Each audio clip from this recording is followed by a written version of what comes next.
Jesus, he loves you. You don't know first thing about love. I am filled with Christ's love.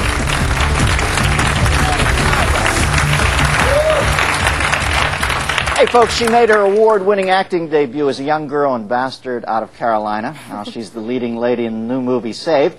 I've also seen her in Cheaters, and I know that there's a bit of a cult film out there called Donnie Darko I'm not that familiar with. She was also in that. Please welcome Jena Malone, ladies and gentlemen. Jena. Let's talk real quickly about this Donnie Darko film, because it's quite frankly turning into a bit of a catcher in the rye thing in the young community out there. The kids love it. How old were you at that time? And tell me a little bit about the director. Was he a first-timer? Yeah, he was a first-time director. He also wrote the script. He was about 25 when he directed it. And I turned 16 on the set. But I don't know, man. It's pretty incredible how the youth of America has really been able to get behind this film. And actually, it's being re-released this summer, which is kind of unheard of for a first-time director. I know, they won't let it go away. I know, it's crazy. I think as being a teenager and sort of a young audience member, I think we're really hungry for films that are sort of about us, that are smart and interesting. And, I think that's really why maybe everyone got behind it, but who knows? Tell me about Saved, and tell me about your character a little. It's basically this comedy set in a Christian high school, and I play Mary Cummings, who is a very good Christian girl in the beginning of the film, and certain things happen in her life that make her start questioning those things that she's been brought up with, her beliefs, and she sort of becomes an outsider in the high school environment, and but it's really about questioning your beliefs and about intolerance and sort of trying to understand that within, when you're young, trying to question things. And I almost think it's a reap what you sow thing in this culture, because I know for years Christians, I sometimes thought as I were growing up, were kind of rigid. So rigid that they did themselves bad PR-wise. But you know what? I have to say, I think it's flip-flopped to some degree now, Jena. It seems like the one thing in this culture that you can still poke fun at in a politically correct world. I sometimes feel empathy for Christians now, because they're kind of disparaged. Do you sense that at all? Or what's the tenor of the film? Is it disparaging of Christians, or is it the... No, I think what happens is that within any belief organization, religion, spirituality, there's going to be the zealots. And unfortunately, within the Christian community, I feel like a lot of the overly zealous people are the ones that are the most popular. Exactly. And they're the ones that I hear about the most, beyond just the people who kind of keep their beliefs and their faiths to themselves. So what this film is really trying to bring into some light is showing that intolerance and showing that belief can be a really beautiful thing, but because it is so powerful, it can also be very easily manipulative. Now, what kind of heat is the film catching? Is it? I know it's being rave reviewed, but I also know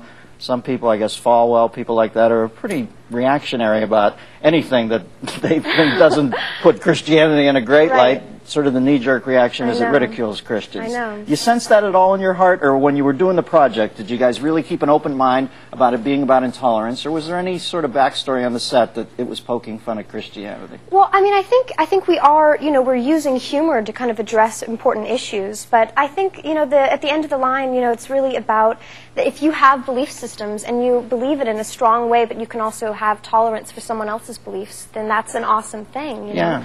But I think that, these different religious groups that are really kind of speaking out against the film, and Jerry Falwell to be one, is, he actually hasn't even seen the film. And I think what happens is when you sort of introduce religion into a comedic atmosphere, and you also introduce, teen pregnancy and homosexuality and these things that are very taboo words or sort of controversy words, it can, everyone's like, oh, what is this, what is that? But I think for the people who've really seen the film, we're breaking down those stereotypes and we're trying to show you the reality behind those controversies, which is really important, I'm not a born-again Christian, and I look at guys like Falwell, and I think, well, you sound like an idiot, pal, if you don't even go see the movie. Totally. I'm not trying to be mean. It's just an idiotic thing to judge anything until you see it.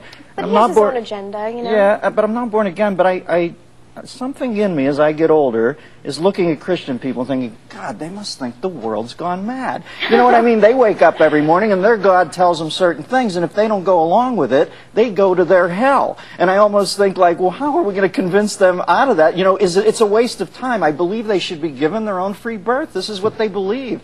And if the majority of the culture doesn't side with it, like for homosexual marriage, I'm for it, but I don't even feel the need to try to talk them out of it. You know what I mean? That's their business. Absolutely, and what a powerful and beautiful thing to be able to have is a belief in something that is unknown. And I mean, for me, when I was researching this film, I was going to these youth rallies, and there would be like 20,000 14-year-olds at these kind of youth Christian rock concerts, and they were so excited about those things that they believed, and they were very respectful about me coming into it not having, you know, very strong religious backing, and they were like, you know, oh, to each their own and all of that. But I mean, for me to be able to see like 14-year-olds excited about anything beyond like, you know, like right. Britney Spears or something like that, it was pretty commendable, you know. So like I think the idea of belief is pretty powerful. I mean, particularly because we all have our own belief systems, regardless of whether we are an agnostic or a hardcore Catholic. I mean, we all have these day-to-day beliefs that sort of make up our interpretation of the world and how we perceive it. And